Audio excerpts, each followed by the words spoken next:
Hello, folks. Welcome back to another episode of the Contrarians. This is going to be one of our regular episodes of the Contrarians, where one of us picks a dark horse album from a band and champions it as that band's best album.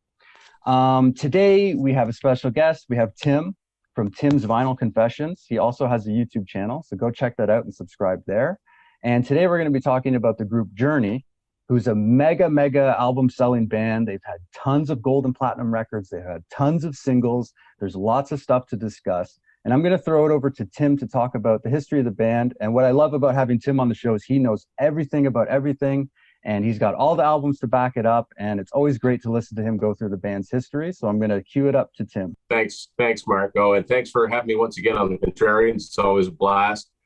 Journey's one of my favorite bands. They were one of the first rock bands that I ever got into as a kid. And they've got a much deeper catalog than I think some people realize, in a much longer history. So I'm happy to get into it. I don't know everything about everything, but when it's a band I really like, I put a lot of time in, learning about them. So Journey actually formed all the way back in 1973. They're a San Francisco-based band, and they were formed by two former members of Santana. So Greg Raleigh, who was a founding member of Santana, he was the keyboard player and the vocalist. So when you hear like Black Magic Woman, Evil Ways, that's Greg Raleigh's vocals. And he was the original vocalist for Journey. And this hotshot young lead guitarist named Neil Sean, who joined Santana at 1970, at the age of 15, 16 years old. This kid had a choice to either join Santana or Derek and the Dominoes. So he was a child prodigy guitar player, whiz kid. He's one of my favorite guitar players ever. That's a tough choice. He's like super fast, and super melodic. But I mean, he's from he lived in the San Francisco area, so it just made sense. So in 1973, Greg Raleigh and Neil Sean broke away from Santana and decided to form their own band. And so they recruited two other members, bass player Ross Valerie and drummer Ainsley Dunbar. And Ainsley Dunbar is a name a lot of people will recognize for a lot of reasons. And he played with Bowie. He played with Frank Zappa. He played with Whitesnake. He played Jefferson Starship. And even just the Ainsley Dunbar Retaliation too, right? Yeah. And I think in more recent years, he played in UFO for a certain period of time. And actually, he was a candidate, believe it or not, to replace Eric Carr in Kiss. I didn't know that. I read an interview where Gene Simmons said that, but basically they wanted someone who was kind of an unknown. I don't know how that would have worked, but so anyway, so firepower in the lineup, musician wise. And the first three Journey albums, I've talked about these a lot on my own show. They're relatively unknown. None of them are gold. For the millions and millions of albums Journey has sold, the first three albums never came along with them as far as fans going back and discovering them and buying them. Very, very different music than what anyone would ever expect out of Journey. It's somewhat progressive in a way, a little bit fusion-y. Someone once described it as basically like early Santana minus the Latin rhythms. So you've got a lot of fiery guitar playing from Neil Sean. I mean, he was just on fire on all these early albums. Well, really, he's the style that he would go on to become known for. But at the early age, he was just amazing. A lot of organ work from Greg Raleigh, incredible drumming, not so much song-oriented. So we'll get started with the discography. So they signed to the same label that Santana was on, Columbia Records. And this is the first Journey album, 1975, self-titled, very odd cover. They were a five-piece band. I always forget this. On their first album, they were a five-piece band. They had a second guitar player named George Tickner, who was only on this album, but his writing influenced the next couple of albums too, and they used some of his compilations later on. So you got them all in spacesuits, and then on the back cover we see it's just a backdrop on a concrete road, and they're rolling it up. Obviously, this did not sell. Was never certified. This is my favorite of the first three. There's a couple really cool instrumentals on here. There's one called Cahotek and another one called Topaz. Great song, the opening track of a Lifetimes. It's just really, really good musicianship. And I think this is an album you could sneak on for someone that would say, oh, I hate Journey, I hate that pop rock crap, and put this on. They'll say, hey, that's pretty good. What is that? Well, it's Journey. So next, as bands did, they didn't waste a lot of time in between albums. They had to get them out and get back on the road. Second Journey album came out in 1976. Look into the future. They are a four-piece at this band. So I like this album cover for its sort of repeating motif. And if you look in this here, that's mirror image of the band. And then on the back cover, they continue it, but there's an absence of it's just silhouettes instead of the, projections, holograms, and whatever. And inner sleeve. This album didn't sell well either, although it's funny because there's one track on here is a cover of a Beatles song called It's All Too Much, which is a George Harrison song. And that song is the only song from the first three Journey albums that I ever heard on any form of radio, ever. And it was only in recent years. My wife used to have Sirius XM in her vehicle, and we were just flipping. We ended up on the Beatles channel, and they played it. And I was so tickled. It's like, I've never heard any of this early Journey stuff on the radio before. So, all right. So next up, 1977.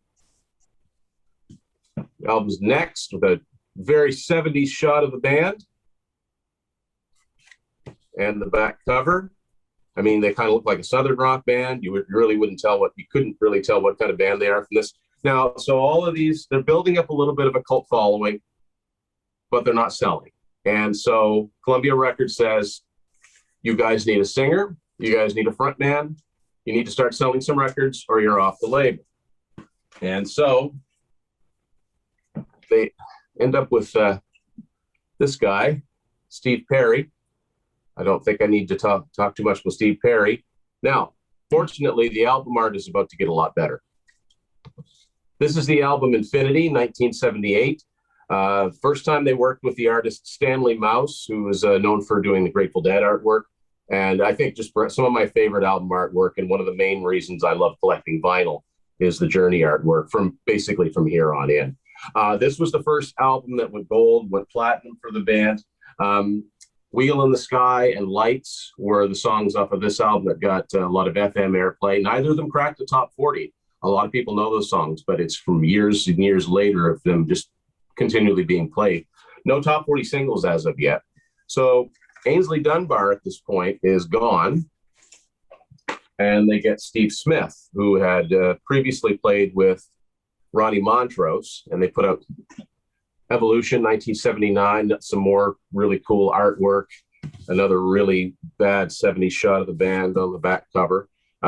This album gave them their very first top 20 single, Lovin' Touchin' Squeezin'. Inner sleeve to that one. So now they've got 2 platinum albums under their belts. So Columbia House does what any record company does, and they try to make a little bit more money off what came before. So they compiled those songs from the first 3 albums onto this called In the Beginning, which for a long time was really, really hard to find. Again, continuing the really cool artwork. That's what's different about, this collection compared to the actual artwork on the first 3 albums, but I digress. Another platinum album came out 1980. More cool artwork. This is Departure. The big hit of this one was Any Way You Want It, which, again, not a huge song, number 23. It probably didn't chart as high as people would think. And speaking of Any Way You Want It, I got a funny single to show you here. This is one that a friend of mine sent me. This is a promotional single that was put out by Nestle Chocolate Bar that I've never even heard of, called $100,000. And it contained Any Way You Want It, Cheap Trick, I Want You to Want Me, Molly Hatchet, Flirting with Disaster, and REO Speedwagon, Time for Me to Fly. So I just thought I'd show this off. This was just kind of an odd promotional item that I don't know how rare it is. I don't think it's very rare because on Discogs, it's not very expensive. Also in 1980, and I found this interesting because Journey are starting to sell platinum every time now, but they put out kind of, I'd almost call like a secret album, Dream After Dream. Now, this album originally only came out in Japan, and it was only available through the fan club anywhere else in the world. It was released in the US 3 years later, and this is the Journey lineup as it was in 1980. This was a soundtrack to a Japanese film, and I can never remember the name of it because it's not called Dream After Dream. I've looked it up and I can never commit it to memory, but this is actually a movie soundtrack. Only 3 songs on here have vocals, and only one of them, the closing song, it's a ballad called Little Girl, sound anything like typical Journey. And actually, the best way I can describe it, it sounds like the first 3 Journey albums, but with Steve Perry on the occasional vocal. I didn't discover this until 1990, and I found it on cassette with no information on it, and I thought I had all their albums. Yeah. And I'm like, what the heck is this? Because it didn't look like the rest of their album covers. I'm like, this has got to be the same Journey. It's on CBS, and I listened to it. Sure enough, it was, but a little bit more on that later. So 1981 rolls around, and of course, like any rock band, it's time for a double live album. This is called Captured. More really cool artwork. 2-record set. Actually, some of this was recorded in Montreal, and just a gatefold of all kinds of pictures. This contained one new studio track called The Party's Over, which was a minor hit. And this was Greg Raleigh's last album with the band. He decided to leave. He picked his replacement out from their opening act, which was the Babies. And that guy was Jonathan Cain. And I liked the reasoning behind it. He said, I picked Jonathan Cain because he could play guitar. And I knew Neil would want someone who could also play guitar. Now, that's a strange statement for a keyboard player. So now we're moving into, they're going from selling single platinum, double platinum to another stratosphere. So with Jonathan Cain's writing, they come out in, I think, mid-1981 with, this isn't the actual album, but their most successful studio album, Escape. This is actually a CD of the Escape tour, but that's the same artwork, classic artwork. And if people had one Journey album, it was that one. That had Don't Stop Believin', which was not the most successful song from that album. It was a number 9 song. It did well. 2 singles from that album did better. Who's Crying Now was number 4, and Open Arms went to number 2. They never had a number 1 song. This album has gone on to sell, I think, 8-9 million copies. It's not a diamond album, but I think eventually it will be, as long as it's continued to be made available. So now they're in the really, really big leagues as far as, big selling rock bands go. In 1983, they follow it up semi-quickly with this album, Frontiers. Same artist, but a little bit different style of artwork. It's more sort of futuristic. It's extremely 80s looking. This contained more hit singles. I'll get into that in a little bit. So, in 1984, Steve Perry puts out a solo album. Now, he was not the first member of Journey to put out a solo album because, Jonathan Cain had previously recorded solo albums. Steve Smith had done work with a sort of fusiony group called Vital Information. And Neil Schon did 2 albums with keyboard player Jan Hammer, and 1 album with Sammy Hagar, a really good one called Through the Fire under the name HSAS. So Steve Perry does a solo album because he's the singer, a very recognizable one. The album Street Talk does quite well, mostly because of this song right here, a little song called Oh Sherry. Well, now, that shifts the power balance in the group considerably, because now Perry gets to call the shots. It would be 3 years between albums. It would be 1986 before another Journey album came out. In the meantime, a song that was recorded for Frontiers but left off the album ended up on the soundtrack of the movie Vision Quest. So in early 1985, they had a hit single with this song, Only the Young. And then finally, in 1986, 3 years between albums was a long time in the 80s. They came up with this album, Raised on Radio. So it's different for a bunch of reasons. Again, the artwork looks a little bit different, and it's not just a one-word song title. So that's Steve Perry asserting his, you could say, influence over the group. Because originally this album was supposed to be called Freedom and continue that one-word thing. And, despite it all, this is a much poppier album than anything they'd done previously. It's more R&B. This is the first time that Randy Jackson is listed as playing on any of the songs. And Randy Jackson, like the American Idol guy, who, because of how things work, is now their bass player again. And this album did do well. It had 4 top 40 singles. The most successful was the first one called Be Good to Yourself. It also had this song, Suzanne, I'll Be All Right Without You, and Girl Can't Help It. So they went on tour for that album, and then the tour ended in 1987, and Steve Perry basically semi-retired or went on this extended sabbatical. So band members did other things. Neil Sean, Jonathan Cain rejoined John Waite in Bad English, oddly enough, with drummer Dean Castronova, who would eventually end up in Journey. They put out 2 albums. The first one was really successful. The second one was a bomb. Steve Smith and Ross Valerie reunited with Greg Raleigh into a band called The Storm, who put out a self-titled album in 1991, which sounded a lot like Journey because they got a singer named Kevin Chalfant, who's very Steve Perry-like. They actually had a top 40 single called I've Got a Lot to Learn About Love. And when I first heard that song, my first thought was, oh, Steve Perry must have a new solo album out. But he traded vocals with Greg Raleigh like they did in the late 70s. So I thought maybe Journey got back together. But that's weird. Bad English is still together. It was kind of and this was pre-internet, so I couldn't really check that out. Anyway, the most significant thing that happened in all that time is that very quietly in late 1988, this album came out, Journey's Greatest Hits. And this album came out with no fanfare, not a lot of advertising, and it would go on to become the biggest selling album of their career. I think it's something like 15 million and continues to sell. It still shows up in the Billboard Top 200. It's one of the top selling greatest hits albums of all time. This is a reissued version. I don't have the original version. Also, Columbia put out a really cool 3-disc box set called Time. I never know how to say it. Time cubed. I don't know. It's like an integer of a 3. And this is really informative. This is where I found out what Dream After Dream was all about. This has a little bit of unreleased material on it, some live stuff. It's a good compilation. Then in sometime around 1995, the best known lineup of Journey reunites with Steve Perry, and they put this album out, Trial by Fire, which actually goes platinum, which is surprising given the time period. Grunge and alternative in 1996, they still managed to have a platinum album. When You Love a Woman was a pretty big hit, but what killed this album from going any further is that Perry did not want to tour, and he left. That was that.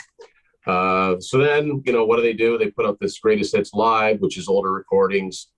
Then they get a singer named Steve Augeri, put this album out in 2001 called Arrival. It doesn't go gold. People wanted Steve Perry, even though he sounded a lot like Steve Perry. There's some good material on here, but it just didn't catch on.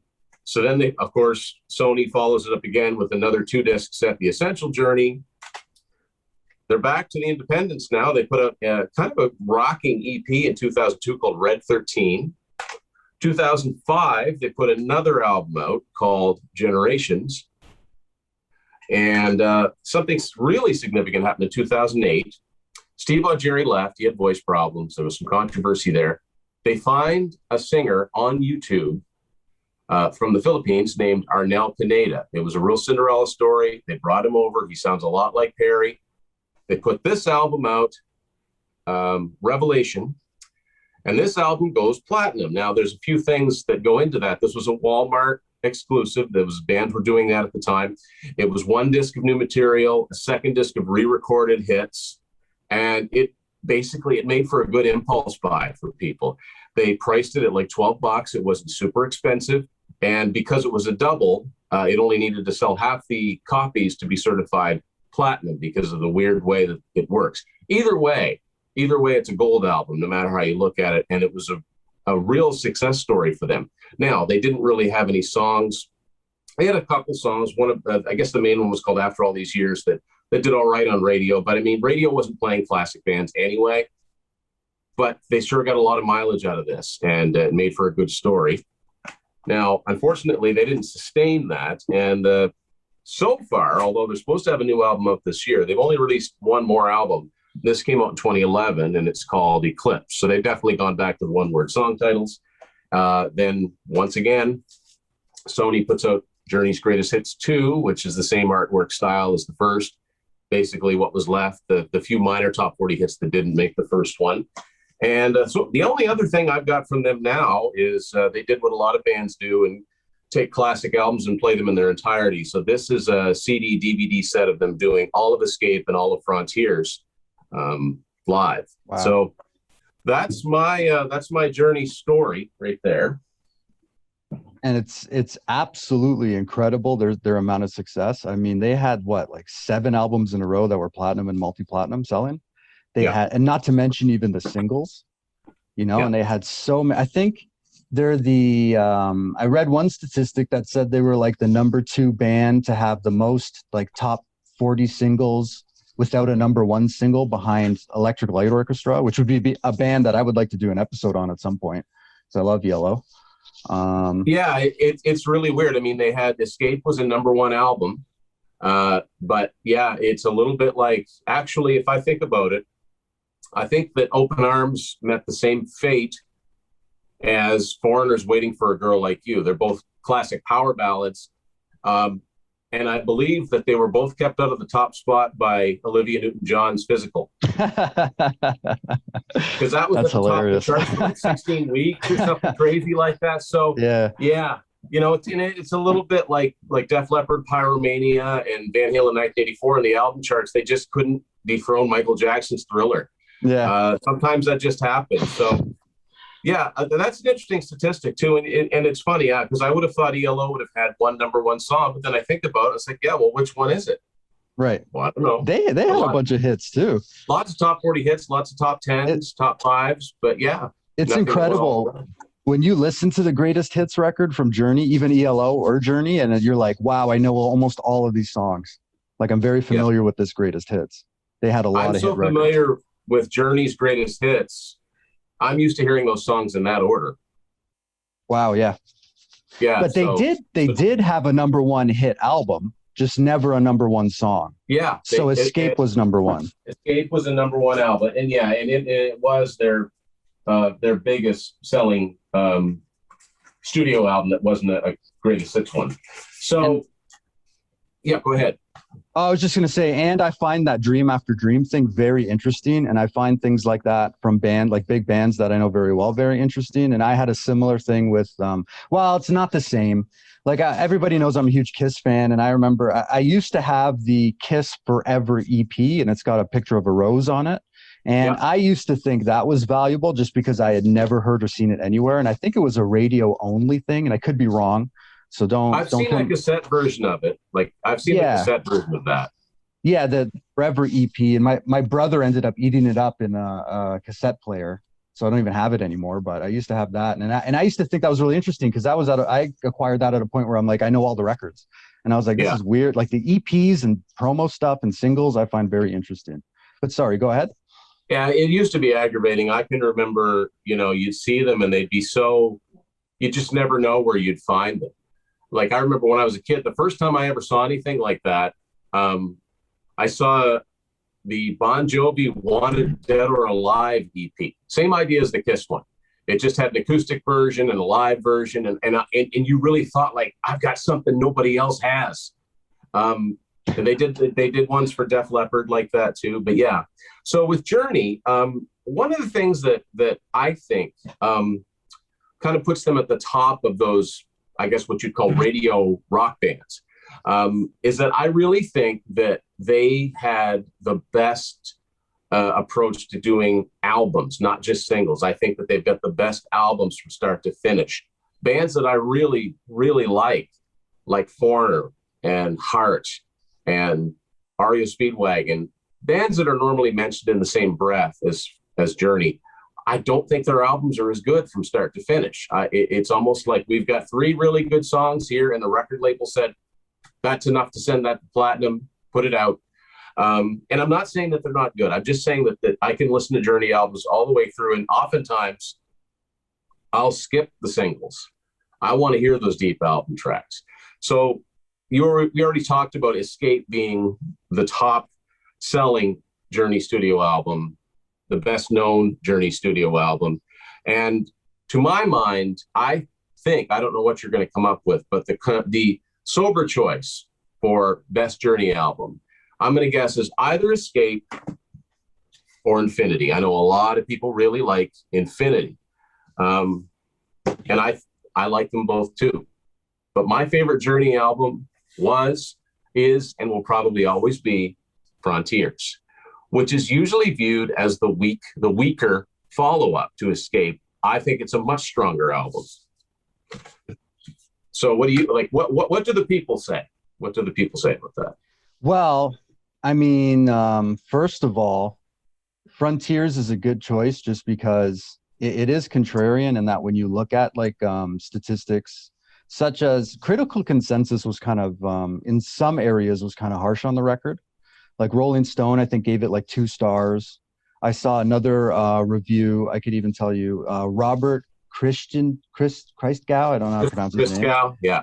He gave it a D plus, and I read his review, and he didn't really give any specifics of what he thought about the music or the album. He just kind of crapped on it, I guess, and just gave it a D plus. Journey were never critics' darlings anyway. I doubt. Which is so interesting. It's so interesting because the songs are the production is very slick.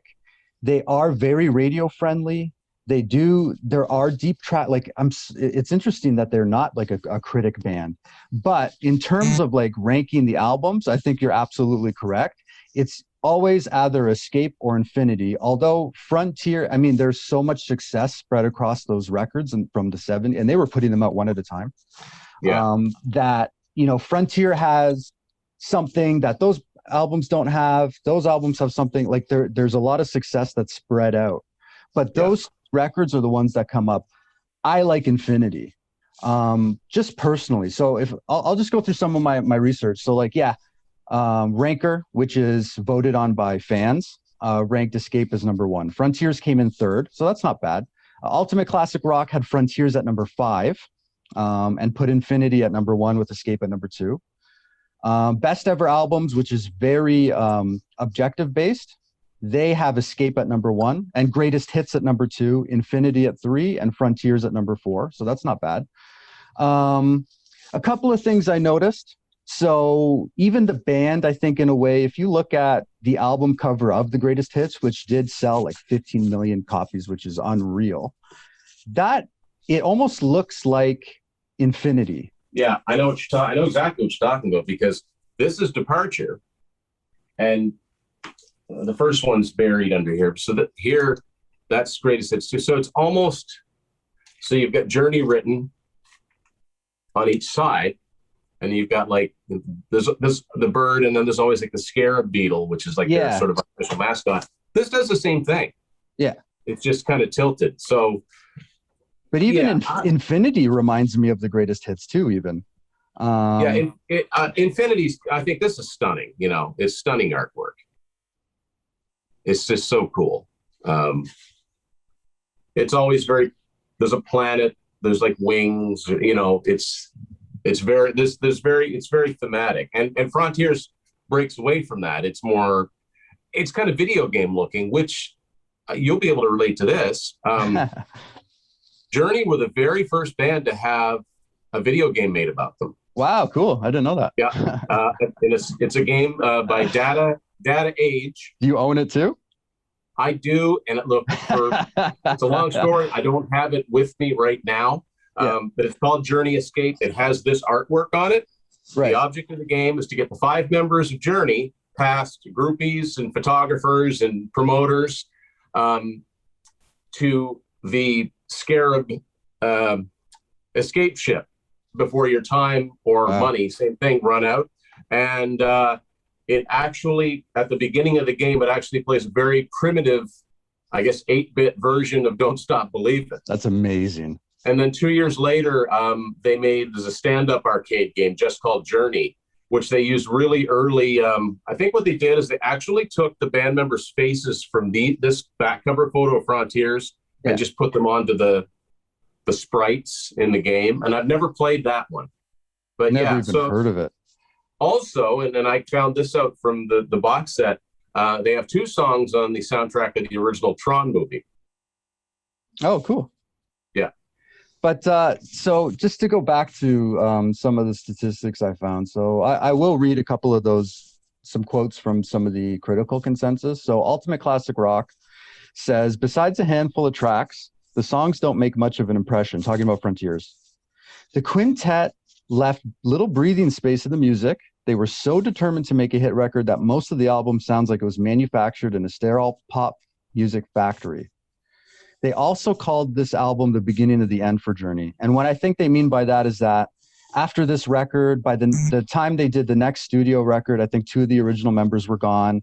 I think they said that the band started focusing more on Steve Perry as the leader and stuff like this. So that's, I think, what they meant by the beginning of the end. Rolling Stone gave it 2 stars, called it their most conservative record, named some of the songs sound like knockoffs of other songs, such as Back Talk sounding like Van Halen's Everybody Wants Some, and Faithfully sounding more like a Bob Seger song than a Journey one. Separate Ways, out of the four singles, Separate Ways was the only top 10 single. And you had mentioned, I think it was Escape had those 4 massive singles. I think 3 of them were top 10.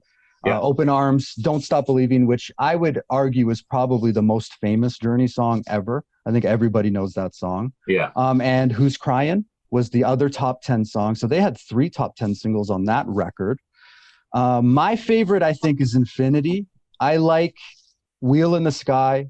I would just argue is my favorite Journey song. And something interesting I found about Wheel in the Sky is that that's their most played song ever, which is very interesting to me. I find that song to be very like new wave, almost new wave of British heavy metal-esque.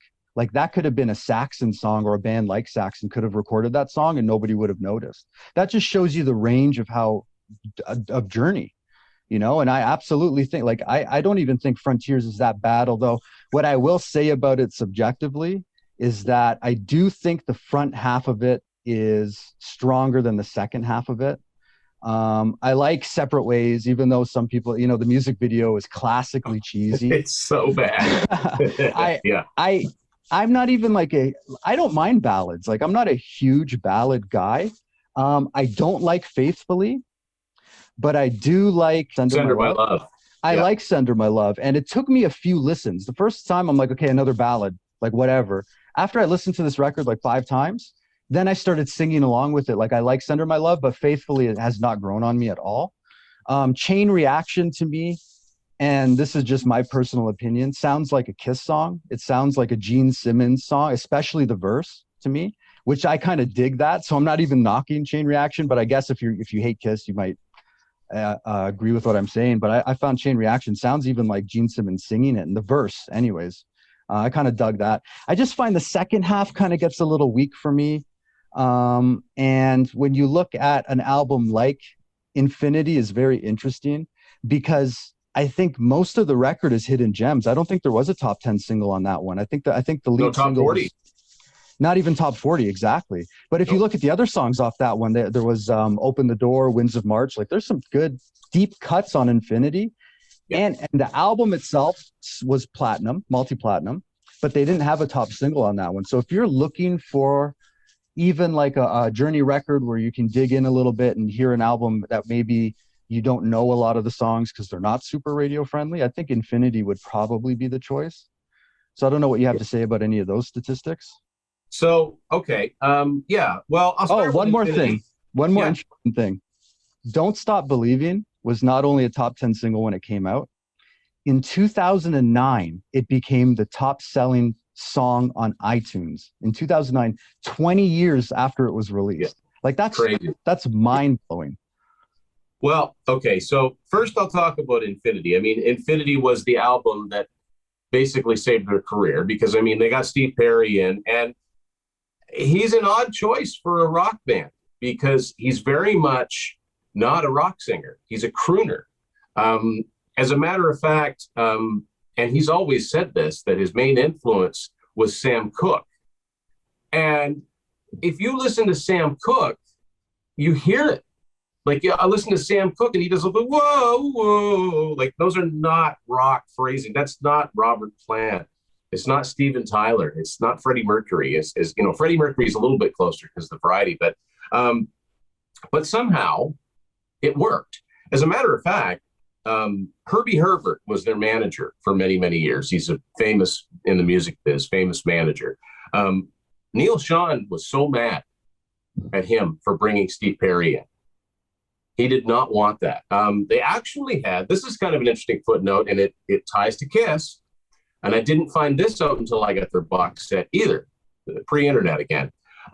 Before Journey, or before Steve Perry, their the guy they figured would take them all the way, their lead vocalist, was a guy by the name of Robert Fleischman.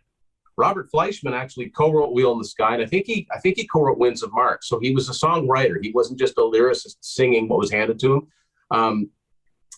And people are already going, I know that name. Why do I know that name? He's the vocalist on the first Vinnie Vincent Invasion album. Right. Which means he sounds just like Mark Slaughter.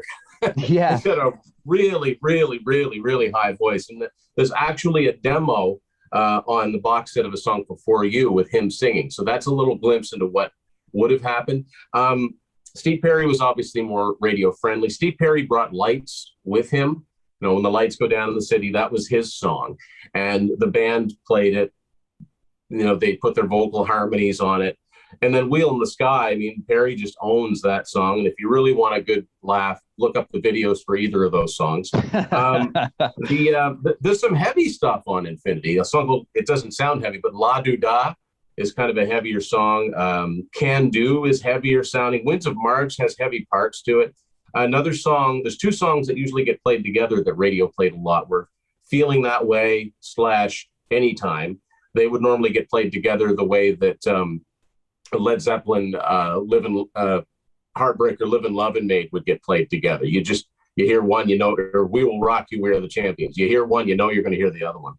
One of the things that I actually don't care so much for with Infinity and its follow-up Evolution is the production. And both of those albums were produced by Roy Thomas Baker. Of course, he's known for Queen. He's known for the Cars. He produced one of our mutual favorite Alice Cooper albums, Flush the Fashion.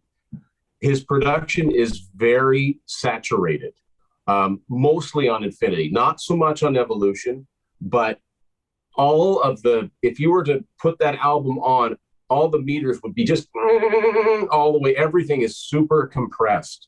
It almost sucks the life out of the songs. Good songs. I prefer a lot of the live versions of the songs that are on the Captured album, and there are a lot of them. But it's a very dense album sonically, and sometimes it almost gets in the way of the enjoyment of the music. It's a very claustrophobic sound. And bands like Journey are never going to be Rolling Stone favorites or, you know, the cool journalist favorites, you know, because they were usually considered to be corporate rock or faceless corporate rock. A lot of my favorite bands were considered to be faceless corporate rock. Now, the problem, and it's a nice problem to have, with Escape is that, okay, Don't Stop Believing used to be one of my all-time favorite songs. It was one of those songs that never failed to put me in a good mood. I need never hear that song ever again. I would imagine that Don't Stop Believing is the top.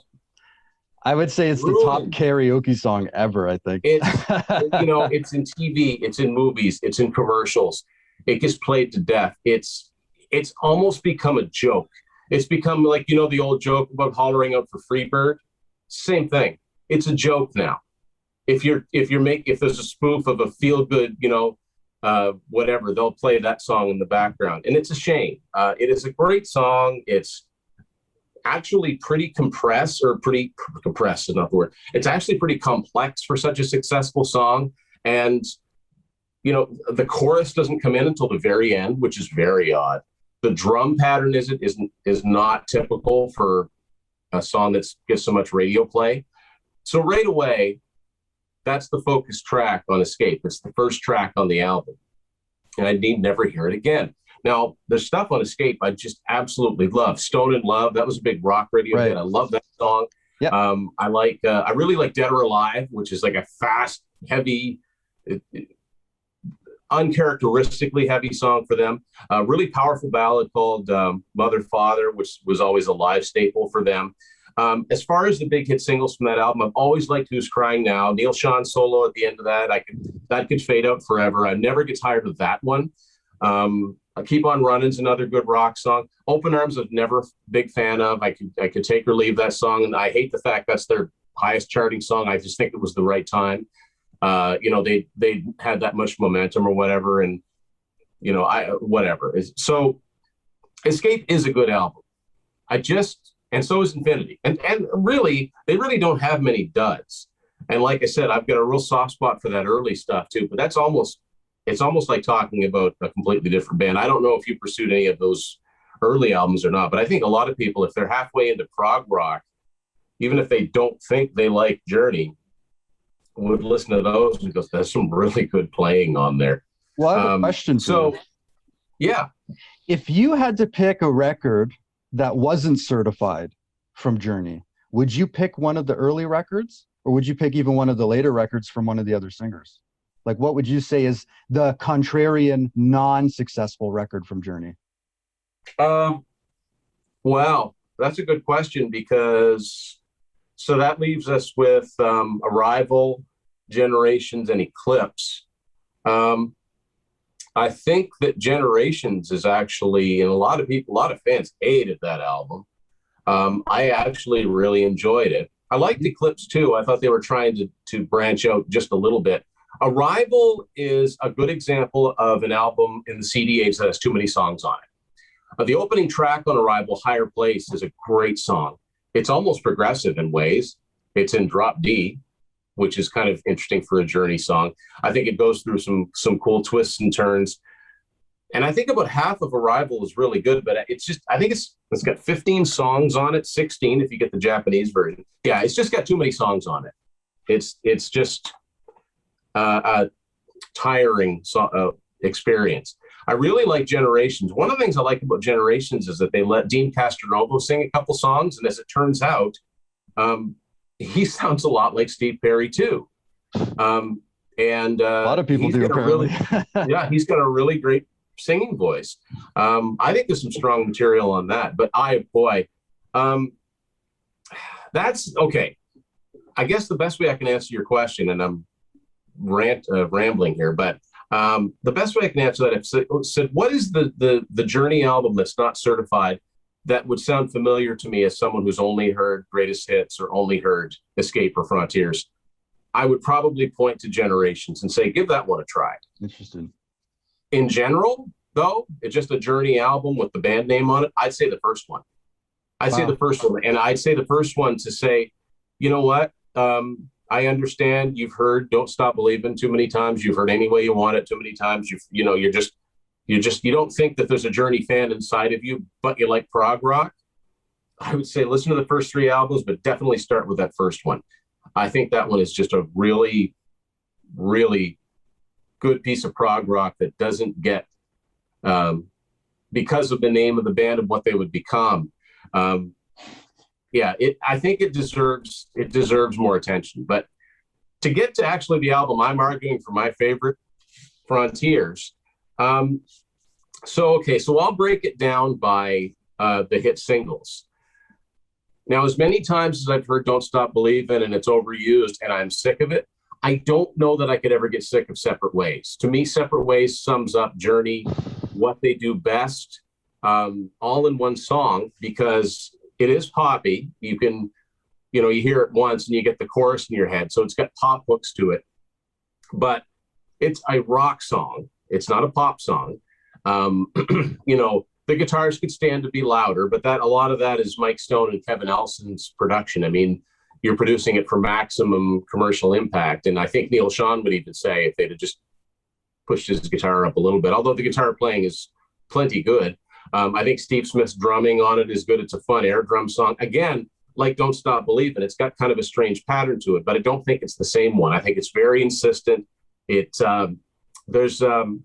don't hear a lot of the R&B that Steve Perry would later sort of infect into his solo album, especially Raised on Radio. It's a rock song, and I think it's one of their very best.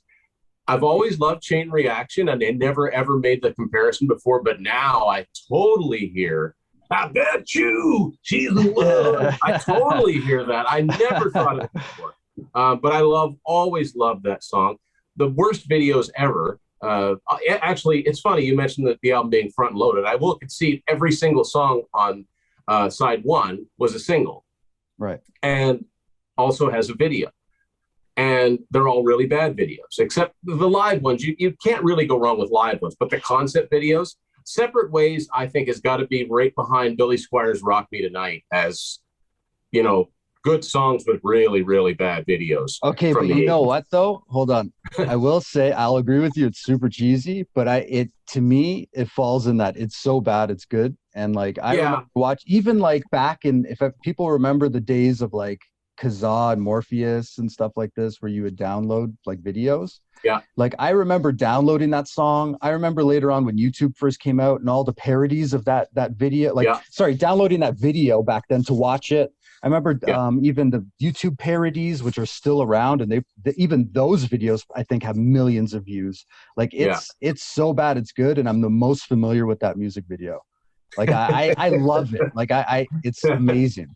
So even John Kane playing the Billy Squier one, the Billy Squier one is cringy. Oh, it's unwatchable. But the Journey one is hilarious. Yeah, it's amazing. But it's definitely one of the more infamous ones. The Chain Reaction one and Chain Reaction one too is another concept one. It's not as well known. Love the song. So if you're going to stack Separate Ways up against Don't Stop Believin', actually both hit number 9 on the chart. I just think Separate Ways is, I don't want to say it's the better song because it's not a song's fault that it gets saturated and overplayed, but I think there's something inside of it that stands up to more plays. And it's not as universal as Don't Stop Believin' too, message-wise. I understand why it gets all the play. So I actually think Faithfully is a far superior ballad to Open Arms. I do not hear Bob Seger at all, but that's really interesting. But I think Faithfully is a rock ballad, whereas Open Arms is not. Open Arms is more of a pop R&B ballad, really. There's not a lot to it. I think Faithfully has a nice fade out, and the classic thing where Neil Sean would just start playing on guitar, Steve Perry's vocals.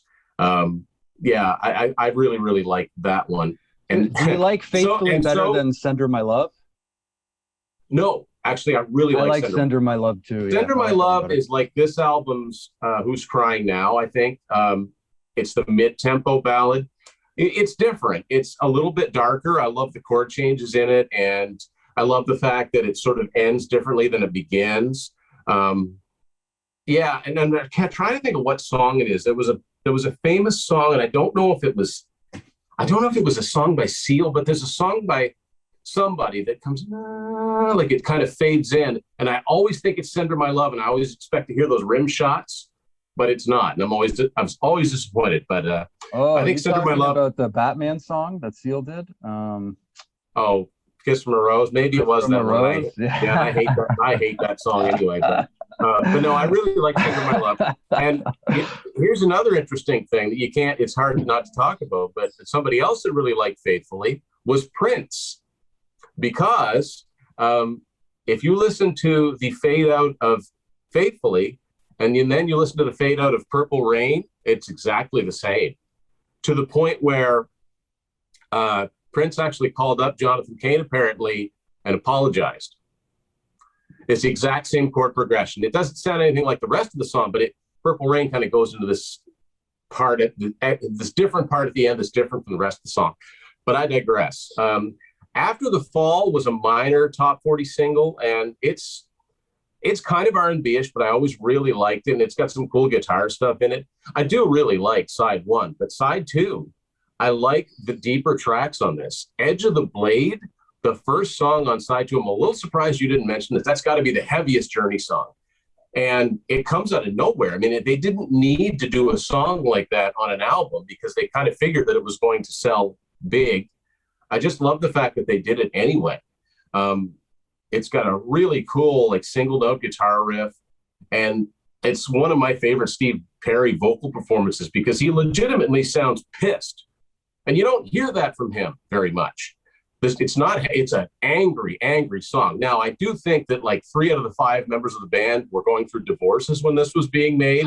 So the lyrics of the song are about contracts and lawyers, and your performance was perfect in every way. And right before the guitar solo, it's like, if it's sharp, if it cuts, enjoy yourself. Like, he's just mad Steve Perry. And I just think he sings the hell out of it. Neil Sean is just blistering on it. Again, The I wish the best guitar Steve was Perry is louder. Mad Steve Perry. but even the keyboards, even the synth sound menacing, and they've got a really cool tone to them. That's one of my favorite Journey songs, and I always offer that to anybody who says, "Oh, well, that they're wimpy or whatever." I'm like, listen to Edge of the Blade, and this is not one of their earlier stuff. There's heavy moments on some of their early songs. This is a legitimately hard rocking song from a band that isn't a hard rock band, which is just one of those. To me, it's one of those happy accidents that happens once in a while when you get a band that generally plays sort of radio friendly rock, but every once in a while they'll do a song that's a little bit more aggressive. And for me, this is one of them. So is Backtalk. Now, the comparison to Everybody Wants Some is, boy, that's kind of a stretch. I mean, the fact that they both start off with drums. I mean, Backtalk's kind of got a Bo Diddley beat to it, like doom, doom, doom, doom, doom, or New York Groove. And Everybody Wants Some isn't like that. I loved Everybody Wants Some, but I don't hear the comparison at all. And it's kind of a slightly angrier Steve Perry. I don't say angrier, but it's tongue in cheek. I really like that one. Troubled Child, I think, is a really cool ballad. It's not a love ballad. Great vocals, great melodies on that one. And the last two songs, Frontiers and Rubicon, I just think are very experimental for a band that's not usually said to be experimental. I really enjoy those deeper tracks on side 2, and maybe it's because I never ever hear them. Even though I like the songs that are on side 1, I really, other than Separate Ways and Faithfully, you don't hear them that much. Whereas on Escape, you hear, like, the funny thing is, even though like a song like Sender My Love charted higher, you don't hear that as much as you hear Wheel never. in the Sky or even After the Fall, you never hear on the radio. Never hear after the Fall. And then the equivalent to that, I guess, on Escape would be the song Still They Ride, which is a top 20 single, but you never hear it. Yeah. So, and I think a lot of that reason, that wasn't on the Greatest Hits Volume 1. Those are the songs that get scooped up on the second edition of it. Although I first heard Sender My Love on the Greatest Hits album, and I'd never heard it before, and it really, really grew on me. I really got to like it. And then you get to Raised on Radio again, which Raised on Radio sounds like a Steve Perry solo album with occasional guitar by Neil Sean. Yeah, he's got saxophone on it, and it's really, and again, they sort of turn into all the other bands that I had mentioned, where the singles are really good, but I don't know much. I can't think of how the rest of the album goes. When I do think about it, it's like, they could do better. You would agree that Frontiers is probably the last of the classic Journey line. Like, it absolutely is the last of the classic lineup, but that's kind of like the end of Journey in some ways. It was, even though over time, I think that, like, Escape, I think, is at 9 million. I think Frontiers is at 6, which is funny because, well, it didn't sell as well. It sold 6 million copies. Yeah. But it was definitely, it was a steady like this, right? And then at Frontiers, they kind of not bottomed up, but they kind of plateaued. They're like, okay, we're up here now. And with that hiatus, they kind of dropped down quite a few steps. And it's only because of, over time and the fact that those songs are evergreen on the Greatest Hits album. And it's never been unavailable. I think you can go to any Walmart, any not dump bin, but CD bin, and buy it for $5. And I can guarantee you somewhere in North America today, someone is picking that up and say, I might as well buy that. So, and you know what? I also think, to go back to why I think that Revelation sold so well, again, it was an impulse buy. I bought it because it was a brand new Journey album, and I was actively waiting for it. But other people would take a look at disc 2 and go, Don't Stop Believing, Wheel in the Sky, Faithfully, Any Way You Want It, Who's Crying Now, Separate Ways, Open Arms. I'm going to buy this, not realizing they were re-recorded versions. Now, granted, they're very well done re-recorded versions. Exactly, It's exactly what Kiss did with Sonic Boom. Right. Yeah. Exactly. They even had the DVD on there too. Yeah.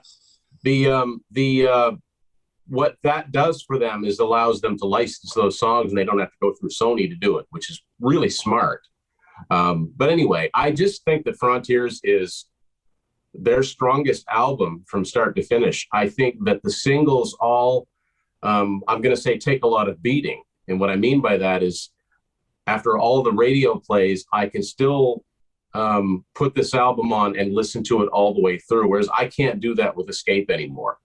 So, and I've always felt that way. I've always felt it was sort of the overlooked, somewhat inferior follow-up to Escape. And I know that's how it's, proceed by. It would be, if Frontiers, or if Escape is Hysteria, then Frontiers is Adrenalize.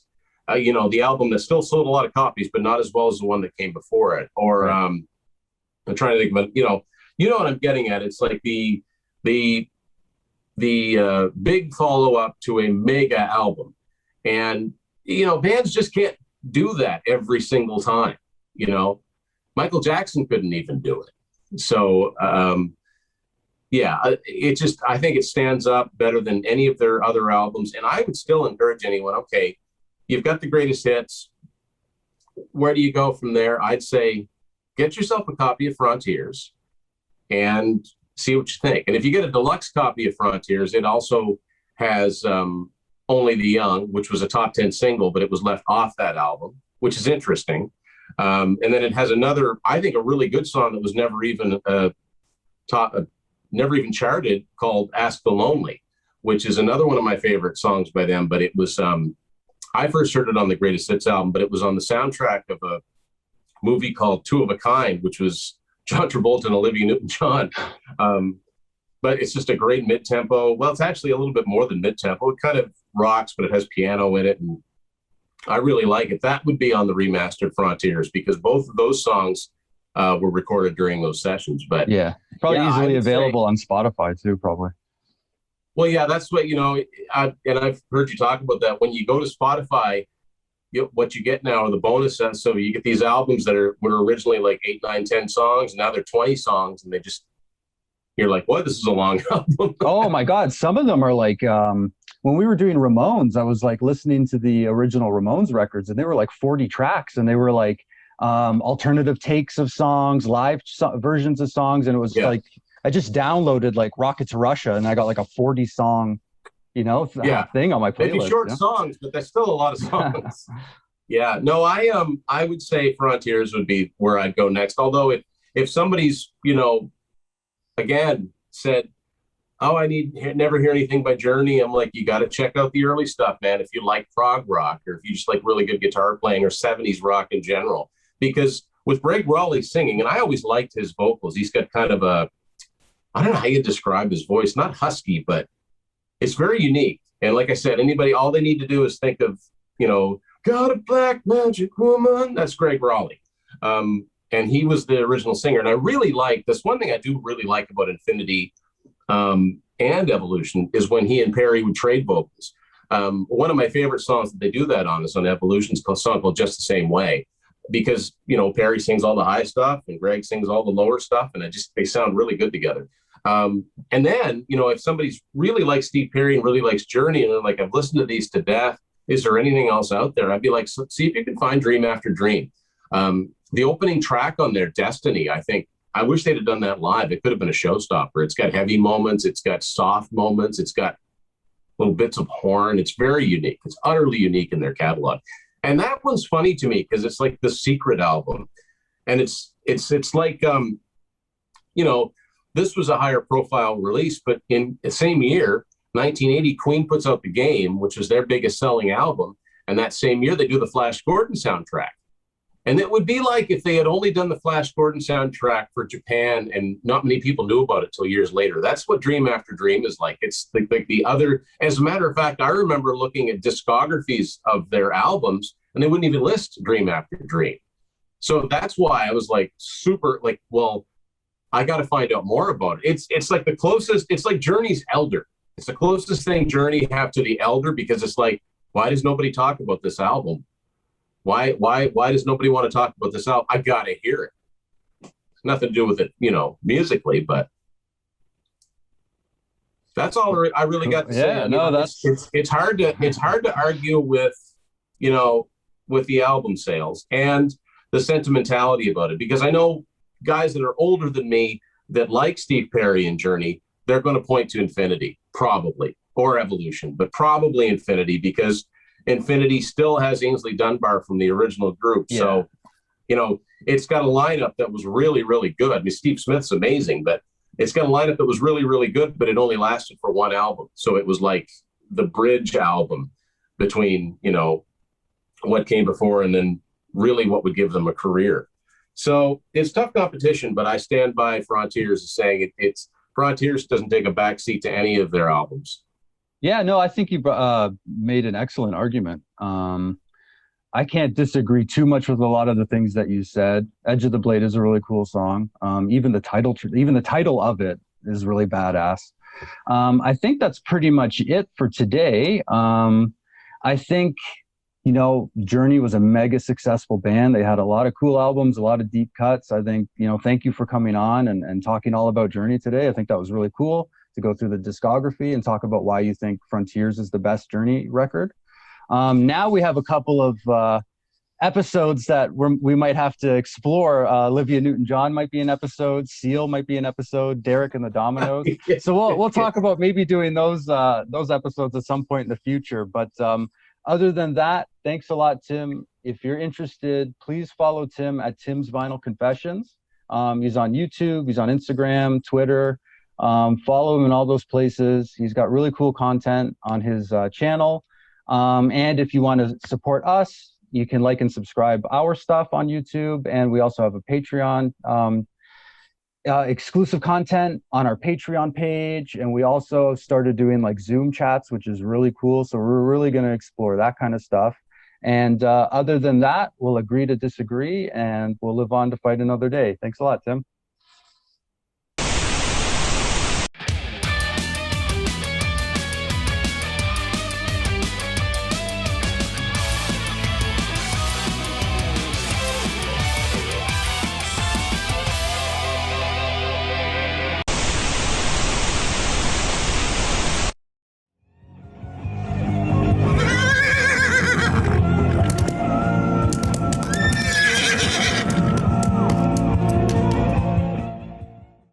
That's it, dude.